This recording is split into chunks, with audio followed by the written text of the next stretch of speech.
All right, everybody, it's 7 o'clock. It's actually 6:30. I said it'll be 7, but I'm a little early. It's 7 o'clock, and welcome to Keep Talking 365, the sports edition. We are going to be giving you Murph's NFL picks for the evening. I got to tell you, I didn't really do too good last week because I don't know. I just kind of like take a freaking dart and throw it at it. That's kind of like what gambling is with me. But you know what, though? It makes for good talk. You think you know what you're talking about. You lay out a game plan and then you pick the team, and then it doesn't always come out the way it's planned. Because if you heard my rant last week, is football fixed? I don't know, man.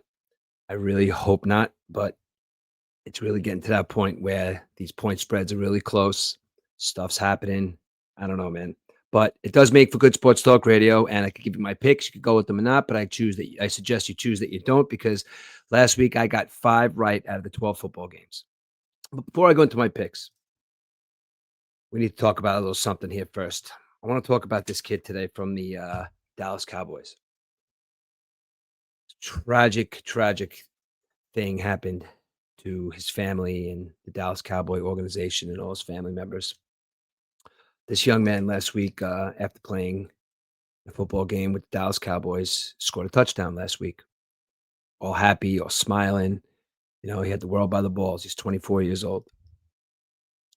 Today, it's been discovered that this young man took his own life at 24 years old. Now, there's a lot of stuff that happened before he took his own life. I read a quick story today from one of the Dallas newspapers saying that there was a wellness check around 11:30 that evening, and obviously he wasn't there because at that time he was being chased by the police.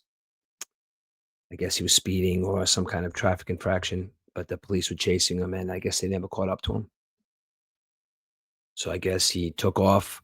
I guess he somewhat crashed his car, or it wasn't that bad to where he was able to get out of his car and run. Cops had no longer been chasing him, so he just chose to get out of the car and run. About 1:30 in the morning, they found this young man's body with a bullet to the head. He committed suicide. This is tragic on so many levels because with athletes and football players in particular these days, you hear in these stories about these young men getting hits to the head their entire life. There's that story about Junior Seau. You guys all know Junior Seau. San Diego Chargers back in the day, played for the Patriots, Mr. Nice Guy. I don't know if anybody's seen a documentary on him, but he actually took his own life and he shot himself in the chest and left a note and said that, "Can you please examine my brain? There's something wrong with me." These football players are getting hit harder and harder. And look, it's a sport that they choose to play. They know that this might happen, but when your brain gets knocked around like that, it causes something called CTE. And I'm not a doctor. You could go look that up. Obviously, I'm not a doctor, but all you hear about is a lot of these guys that have taken their own lives or even murdered somebody or just done some crazy stuff. They've all been diagnosed with CTE. Aaron Hernandez, his brain was riddled with CTE. The guy that just shot up the NFL studios or the NFL headquarters in Manhattan, he was diagnosed with CTE. All combat sports in general. I'm sure UFC guys go through it. Soccer players go through it. Combat sports. If you're going to get hit in the head, you're going to get CTE eventually, and your brain is just going to stop working. It's going to work differently. His girlfriend was asked where he was. She said that he had left and said that he's probably not going to come back. He's probably going to take his own life. So she knew something was going on there. So there's been a past history of mental health of this young man. I mean, I would have to assume there's some players on the team that maybe tried to take him under his wing, maybe try to talk to him. But I don't know if you listened to my podcast in the past, but I talk a lot about men's mental health and how it creeps up on you. And sometimes we don't even know it's even there. People around us, people that love us are telling us, but we just refuse to believe it because we don't think it's there. It's mental illness, guys. It's out there and it's there. And this young man suffered.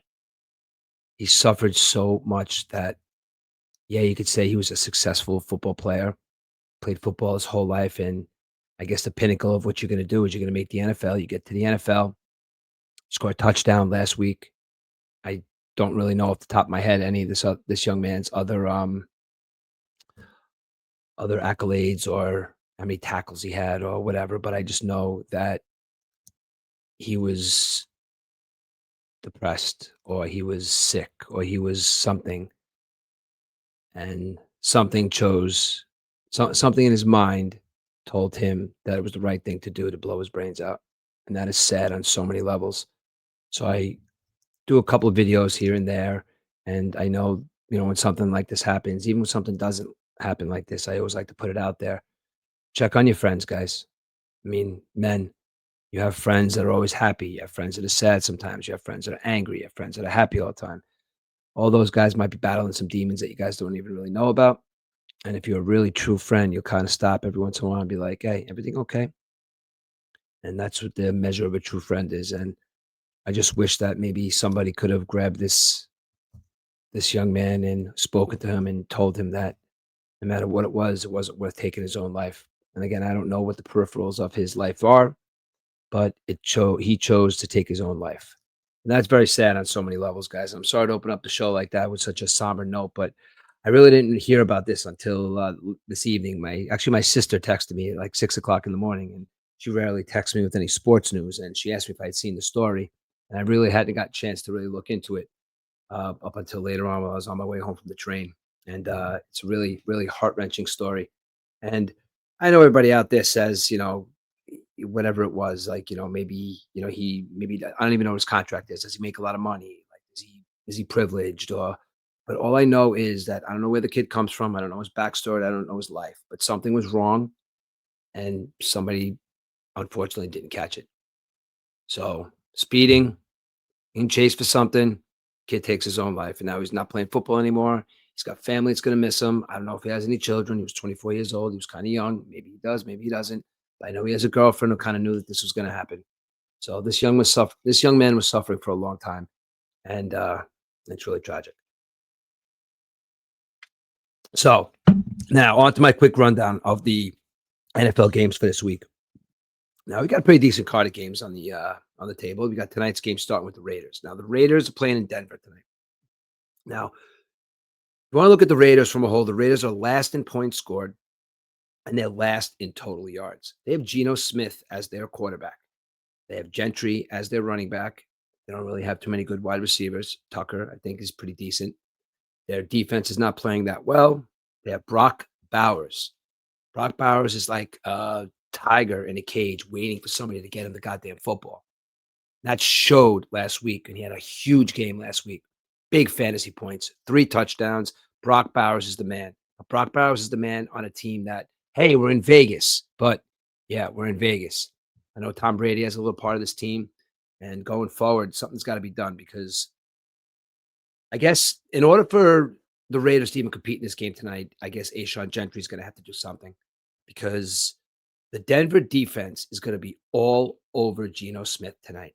That Denver defense is pulling in sacks on a very, very high level. So they're going to be chasing him around all over the place. So maybe you want to dump the ball off to Gentry or whatever you want to do. But I actually think that Raiders are plus 8.5 tonight. I think that the Denver Broncos are going to cover that because the Broncos got Bo Nix running all over the place, making crazy plays. It kind of reminds me of a young Joe Burrow when he got into the league, running around, throwing the ball at just, I don't even know what the word I'm looking for is, like, to no avail. Just be like, make sure he makes a play. Bo Nix kind of reminds me of that. He's got 2 really good wide receivers in Cortland Sutton and this other kid, Franklin. Running back, J.K. Dobbins. The Denver Broncos, to me, are a team that don't be surprised if you see them late in the playoffs, maybe playing for a Super Bowl, maybe trying to get to the Super Bowl. I'm going to tell you another team who I think might make it there, and they're in the other division. But I think the Denver Broncos right now might be on their way to making some noise in the playoffs and possibly going to a Super Bowl. So I'm taking the Denver Broncos tonight at minus 8.5. The Jets and the Cleveland Browns. I will address that at the end. Pittsburgh and the Chargers. I'm not going to do that one. We're going to go this way because that's the last game. So I got my all right, let's go like this. Here we go. Atlanta and Indy. You're going with the number 2 passing offense in professional football right now, playing against the number 1 pass defense in professional football right now. This is going to be a game that one's going to break and one's not going to break. Is it going to be the offense? Because if you look at Daniel Jones was the king for the last couple of weeks. But you know what? The Pittsburgh defense, they got one of the worst defenses in football. But you know what, though? They picked off Daniel Jones 3 times last week, and they murdered the Indianapolis Colts. Maybe a couple of chinks in their armor. Can you even say that anymore? But they do have the best running back, maybe the MVP in the whole NFL, in Jonathan Taylor. Taylor is going to have a huge game here. He's going to have about 150 all-purpose yards. You know why? Because there's a question mark next to Pittman's name. Pittman is a big target for Daniel Jones to have a really big day. But he's also got the tight end there, who's probably the best tight end in football. He's making him look pretty good. So between Taylor and the tight end there and Daniel Jones, Atlanta with Bijan Robinson and Michael Penix, which Michael Penix is going to show up. Drake London is, he's kind of like nursing something. He's questionable, so he may not be playing either. So I got to tell you, Indianapolis looks like a team right now that's going to also make a run, and it's going to kill me because as I'm going to tell you, and then bye-bye Sauce Gardner. I wanted Sauce Gardner gone, but right now he is going to go to the Indianapolis Colts and possibly go to the playoffs and maybe go play for a Super Bowl. I doubt it because I don't think they're going to last that long, but Sauce Gardner right now is playing for the Indianapolis Colts. This weekend, he'll be starting. Is he going to be on the number 1 receiver? Is he going to be on Drake London? Is he going to be on the guy that's supposed to have the passes and score the touchdowns? I don't know. Is there going to be a rejuvenated Sauce Gardner in Indianapolis? I don't think so. I am actually happy that the Jets got rid of him. I'm also happy about their other moves too, but I'll talk about that in a couple of minutes. So I think Indianapolis is going to cover the spread. So I got Indianapolis at -6.5. Next here, we got the Giants and the Bears. Now, the Giants are riddled with injuries. Their defense is playing terribly, and they're riddled with injuries. Their 2 best players are out for the season. Cam Scatterboo, Malik Neighbors, they are a distant memory. They will not be playing for the rest of the season. So what are the Giants going to do? The Giants going to work on having their coach keep their job with this quarterback right now that is playing and making plays. He's running. He's just throwing the ball to whoever's going to catch it. He's a good quarterback. Jackson Dart can play football in the NFL. We can see it.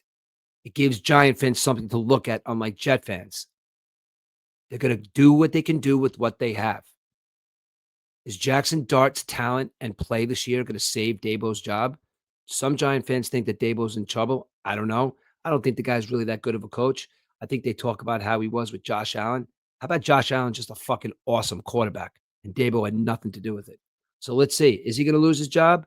First year quarterback, Jackson Dart. He might have something to say about that. But you know what, though? He is playing his ass off. And they're going up against the Chicago Bears team, who's definitely been playing well. Caleb Williams is starting to figure it out. DJ Moore's playing some good football. Roma Dunze's playing some good football. Chicago Bears put up some points last week, and Caleb Williams is actually looking like a quarterback.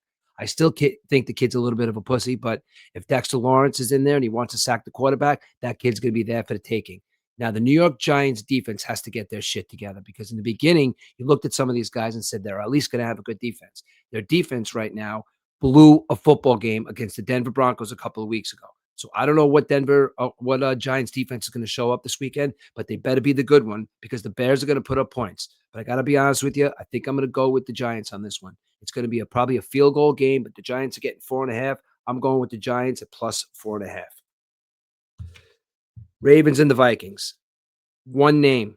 Lamar Jackson is back. Lamar Jackson's back. Lamar Jackson said that the Baltimore Ravens are going to win that AFC North. Lamar Jackson said that they are going to go to the Super Bowl this year. He's been injured for a couple of weeks. He's back 100%. And if you saw what that kid did last week, he means business. He took all the games and all the fun shit out of the locker room, walked in there. They all thought he was kidding, but he said, no, I'm not kidding. Enough of the fun shit. Watch film, practice, and talk football. You know why? Because it's football season. It's not a long season. And Lamar Jackson is a winner. He's an MVP of this league, and he wants to win a Super Bowl. You don't even have to talk about anything else in this football game. Yeah, J.J. McCarthy's back. Yeah, you got Justin Jefferson and Addison on the other side. But you got the Minnesota Vikings defense playing okay. but you're not going to contend with a pissed off Lamar Jackson with a chip on his shoulder who has watched his team lose 4 games in a row, games that if he was in, he knows he probably would have won. Derrick Henry, you're going to get off your ass and be the guy that everybody knows that you can be. Are you going to start playing some football? Are you going to start running some guys over? Yeah, because you know why? People are going to be keen on Lamar Jackson, and you're going to get your 150 yards. So what I think is going to happen this weekend is the Baltimore Ravens are going to put a staple on what they say is the AFC North, and they're going to win this football game huge. The Vikings are plus 4.5. I think the Baltimore Ravens beat the Vikings by 2 touchdowns. Then next, we got the Saints and the Panthers. Yeah, that's right. Saints and the Panthers. When they were making the schedule, I guess maybe when this came out, they said the Saints and the Panthers. Maybe they might be good. Maybe they won't. But this is not going to be a good football game. It's going to be a good football game for the North Carolina Panthers, I think, because I think they're going to come up on top of this. They got a young Bryce Young who looked like shit last year, and finally this year he's looking like a quarterback. They got some young talent on that team. And listen, they were good back in the day. They had their time, but right now they're in an insane rebuilding mode. They got a good running back, they got a good quarterback, they got a good wide receiver. They got a decent offensive line and a suspect defense. But they are playing a Saints team who is absolutely terrible. This New Orleans Saints team might be one of the worst football teams I've ever seen. No, I'm just kidding when I say that. I'm being overboard because the Jets are the worst football team I've ever seen. But the New Orleans Saints are making mistakes and not playing like a bad football team. There was rumors that they were going to trade Olave, and he was mad. He should have gotten traded. He's a good football player. He doesn't deserve to be there. Spencer Ratcliffe is your quarterback. The New Orleans Saints, I'm pulling for you this weekend because I want that first pick. I want the Jets to actually get their own first pick and build off that. They got a bunch of other ones, but I want the Jets to get that first pick. I want losses in the Jets column and wins in the Saints column. So I'd like to see the Saints win this football game at plus 5.5. But do I think they're going to win? No. Panthers win. They cover the spread by a touchdown. The Panthers win minus 5.5. Buffalo and Miami. I think Josh Allen broke a record last week for the most consecutive games with a rushing touchdown and a passing touchdown.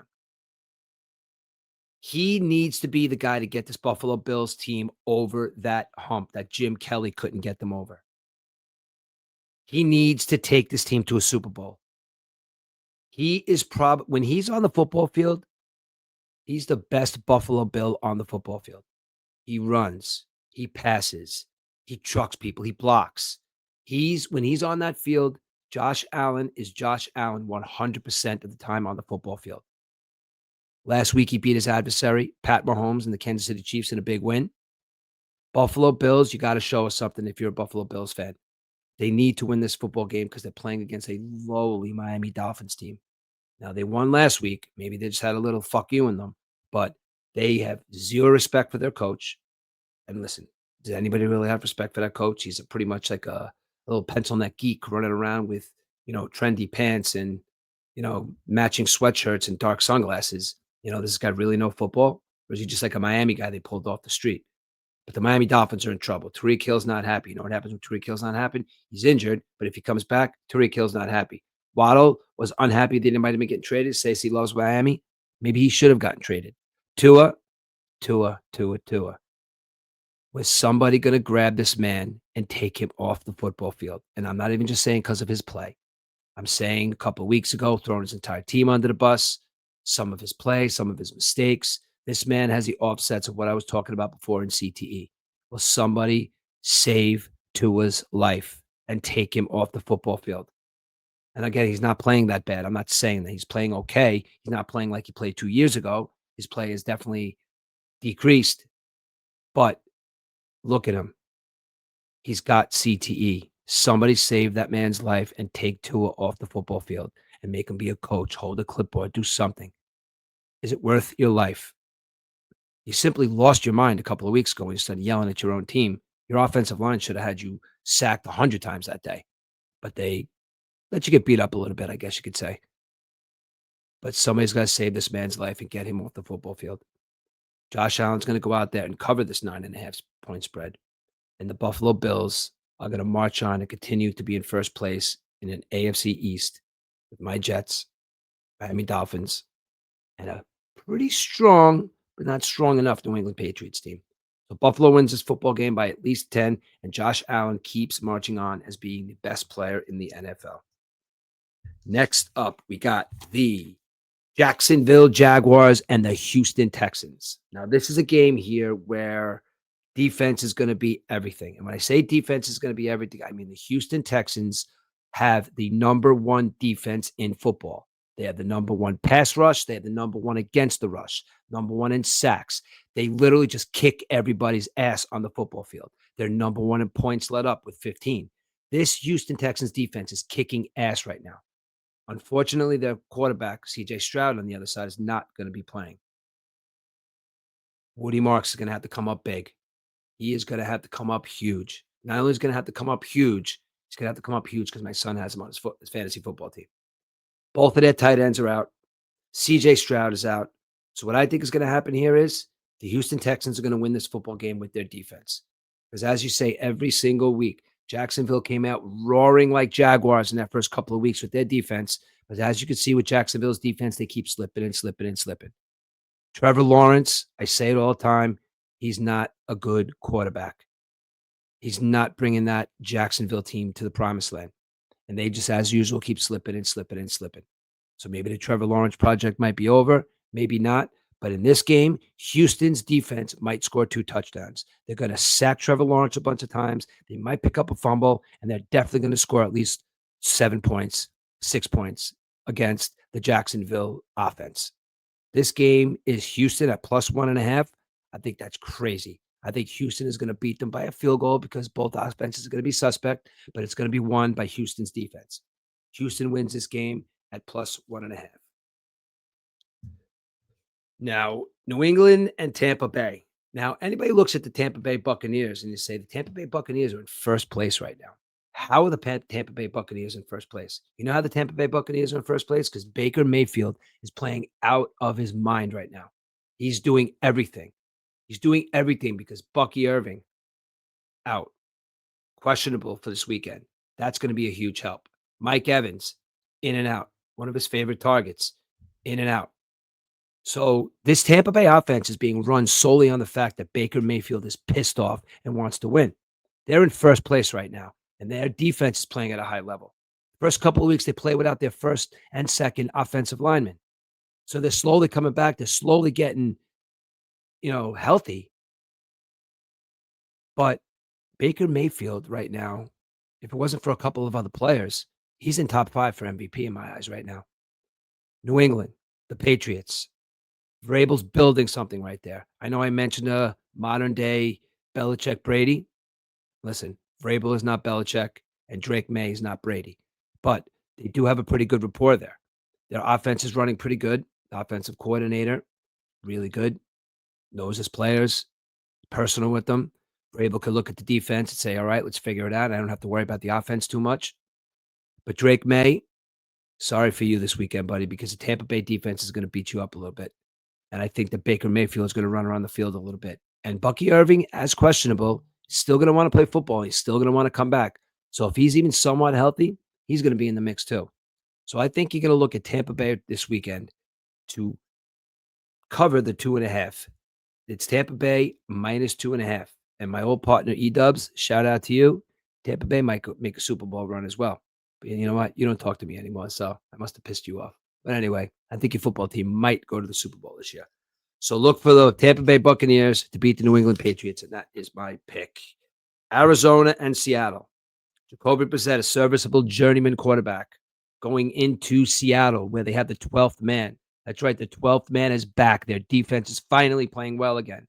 Sam Darnold is throwing the ball to one of the most electric wide receivers in football. Kenneth Walker is trucking people. Their offensive line has protected people. Their defense is playing well. Seattle is a viable option to go to the playoffs and another viable option to win the Super Bowl this year. They're playing against an Arizona Cardinals football team that is minus Kyler Murray again. Like I said to you before, Jacoby Brissett, a serviceable journeyman quarterback, throwing the ball to Marvin Harrison Jr., who's an electrifying wide receiver. They have Trey McBride, great tight end. Jacoby Brissett, who's going to be there? The guy that wants to come out there and play, or the guy that's like, I'm a little tired, I'm a little old. But all I know is Arizona, you got a quarterback out there, Kyler Murray, who gets hurt a lot. We have some draft picks here over here in the New York Jets. I want Kyler Murray on the New York Jets next year. You want a draft pick? Call up the New York Jets because you know what though? I'm going to go into the Jets in a minute and talk about them with all these draft picks that they got. I think they're going to got to give some draft pickups for a serviceable quarterback, and they can't wait for the draft right now. They got to try and steal one of these quarterbacks who's unhappy on a football team. You never know. Maybe somebody might come out of the woodwork and want to come play for the Jets with all these picks. Maybe they might fire Aaron Glenn. I got something. Well, you know what? I'll say this after. I want Kyler Murray on this football team. So do I think that Kyler Murray sitting on the bench is doing anything for the Jets or the Arizona Cardinals right now except being a cheerleader? No. Do I think Jacoby Brissett's going to go in there and pass all over Seattle defense? No. I think Seattle's going to cover the 6.5 and they're going to beat them by 2 touchdowns. Poor Arizona can never get over that hump. And Kyler Murray, if you want to come over and play for the Jets, we're going to talk about that in a couple minutes. Seattle beats the Arizona Cardinals big. The Rams and the 49ers. Now, here we go with the team that I think, and I've said in the beginning of the year when they were a suspect pick, I think the Los Angeles Rams are going to win the Super Bowl this year. I said it here week 10. They're playing against the 49ers right now that are not the same 49ers that they were 2 years ago. Brock Purdy, not playing. Mac Jones, playing okay. The one thing that the 49ers do have is they have the best player in football. They have Captain America, Christian McCaffrey. And the reason why I know his stats are so great and why he's the best player in football is I have him on my fantasy team.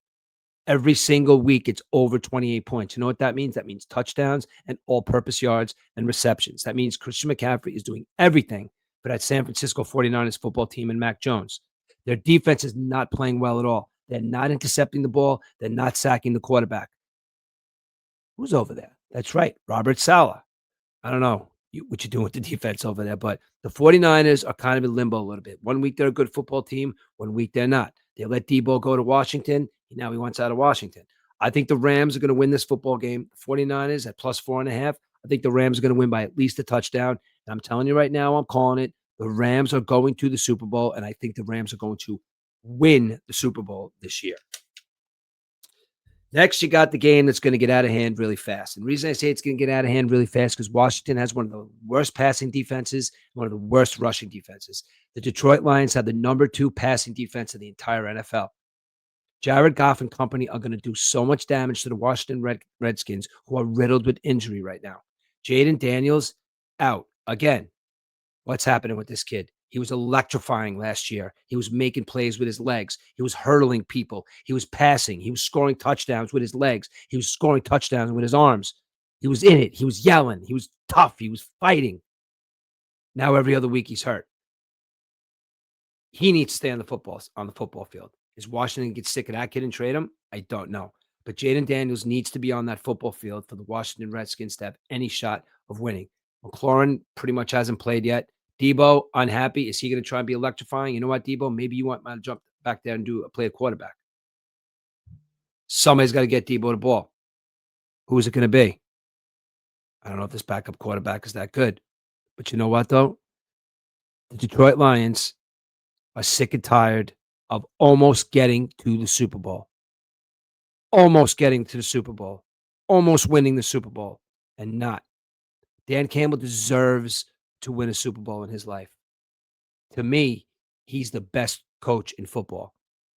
And I'm taking everything into account there. I'm taking X's and O's. I'm taking how crazy he gets, how much he loves his players, how passionate he is about football. Dan Campbell deserves to win something. And the Detroit Lions are going to take out a lot of their anger on the Washington Redskins this weekend, and they're going to beat them and cover the 8.5. The Lions are going to beat the Washington Redskins about 34-7. And when it's a murdering and a killing of the Washington Redskins, and I keep calling them the Redskins, it's the Commanders. I'm going to call my buddy Eddie out there in Los Angeles, California, and Santa Monica. And he's going to come on here and talk to me about his Washington Commanders. I've been trying to get him on my podcast, and we got a lot to talk about. We're going to talk about your Commanders, Ed, because they're going to get their asses kicked by the Detroit Lions. Pittsburgh and the Chargers. Aaron Rodgers and the Pittsburgh Steelers. The Pittsburgh Steelers defense last week. Now, mind you, if you want to look right now, the Pittsburgh defense is dead last. But the Pittsburgh defense kicked the living shit last week. And it's just escaping me who they played last week. But The Indianapolis Colts. Back at it. We're doing it live, right back at it. 3 interceptions against Daniel Jones. They had him running all over the place. They stopped the run. Jonathan Taylor had an okay game. This is the Pittsburgh defense that everybody thought was going to show up in game one. But you know what? They showed up last week. Because again, I had them on my fantasy team every single week, 3 weeks in a row, negative points. What the hell is the Pittsburgh defense going to do? Pittsburgh defense has to show up in this game. You know why? Because Justin Herbert, almost 2,400 yards passing, 18 touchdowns, 4 interceptions. He's on a mission. He wants to win. His coach wants to win. His wide receiver wants to win. His running back wants to win. They're the top. Oh, actually, the Los Angeles Rams. They have the number 2 passing attack in professional football right now. Their defense is pretty good too. And Harbaugh wants to win so bad, and he wants to win it for this kid. I've always seen Justin Herbert as the quintessential perfect quarterback. 6'6", long hair, wants to win, big arm.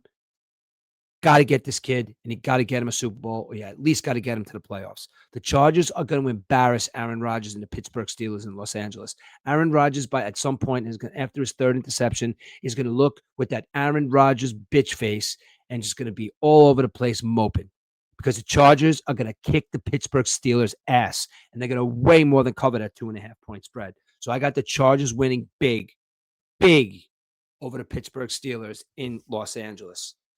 Game of the week, Monday Night Football. Couple of good games. Don't get me wrong. Monday Night Football is the game of the week, the game to watch. The Philadelphia Eagles are going to get embarrassed by the Green Bay Packers. That's right. I said it. I don't know what Green Bay Packers team was on the field last week because they kind of plugged along. But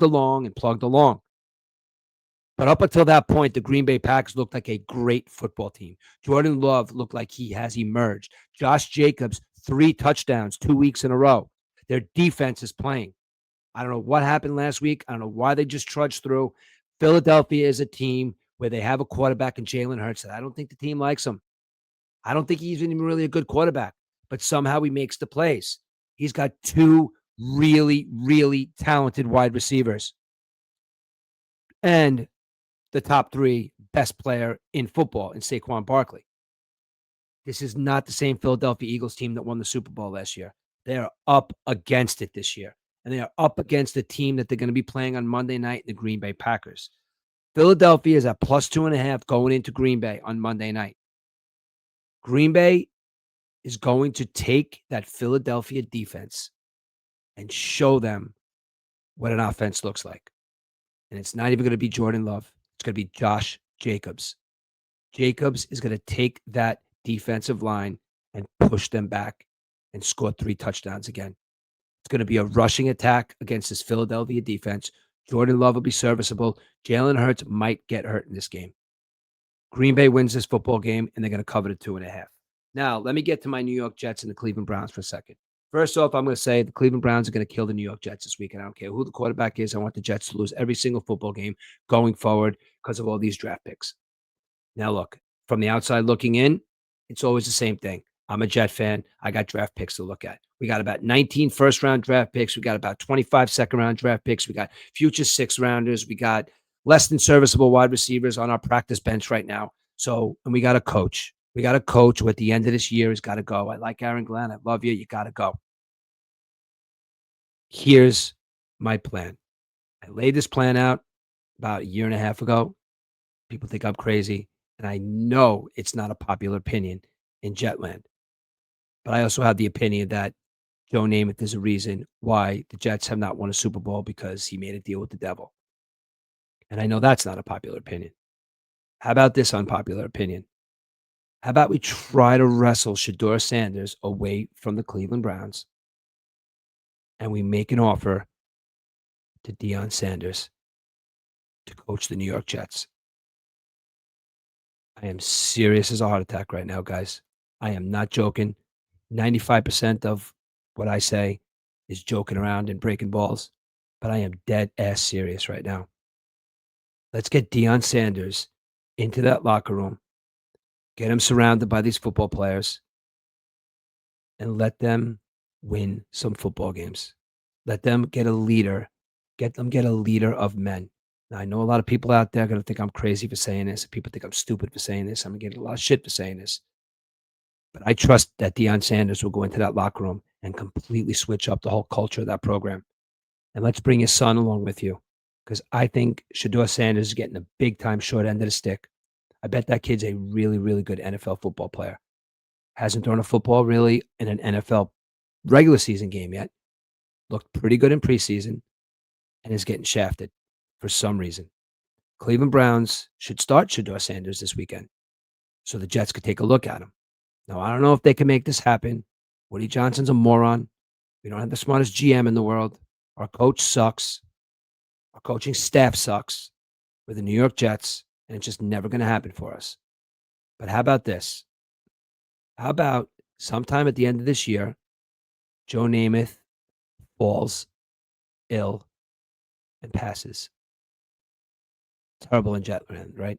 That would be unhappy times for Jet fans. But the curse will be broken. Deon Sanders, Shador Sanders, they come to New Jersey, they come to MetLife Stadium, and they come and they bring a winning culture to the New York Jets. How about that, Jet fans? Do you see that in the future? Because I'll tell you right now, I don't really see anything in the future.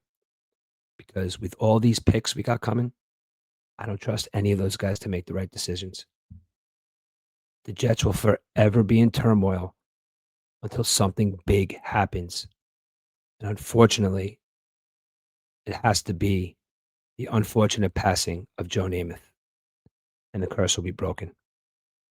All right, guys. Well, listen up. Thank you for listening to Keep Talking 365. That's my NFL picks for the evening. Join me possibly tomorrow night. I could be shooting the breeze with an old friend. He's going to call me tomorrow and let me know, but that's a possibility. I'll put out an advertisement for that, but we are going to be back on Saturday morning. That's right. We're going to be Saturday mornings. Keep Talking 365. We're going to be sports, a little bit of everything. And I have a lot to say Saturday morning about what's going on in New York City, what happened with this mayoral election. I also got some thoughts and some more thoughts on the government shutdown. I got some thoughts on why Trump is the man. He's the man. Just listen to him. Listen to him speak. He has a lot of ideas and lots of ideas to fix the country. America just doesn't like how the message is being portrayed because they don't like the person. Doesn't matter what side says or the other side says. It's always going to be Trump said something. And if anybody out there thinks that this government shutdown is not the Democrat baby fault, you're crazy. I don't want to give money to people that don't belong here. And that is something we're going to talk about on Keep Talking 365 on Saturday morning. I want to know, when did it become taboo or racist or choose your word to be a nationalist? Because I consider myself a nationalist. I like to see the hate and the comments from people thinking what type of nationalist I think I am. But if you really want to go back to the grassroots of what a nationalist really is, I think I'm a nationalist. Well, that's Keep Talking 365 for your Thursday night. Enjoy the football games, and I will see you on Saturday morning.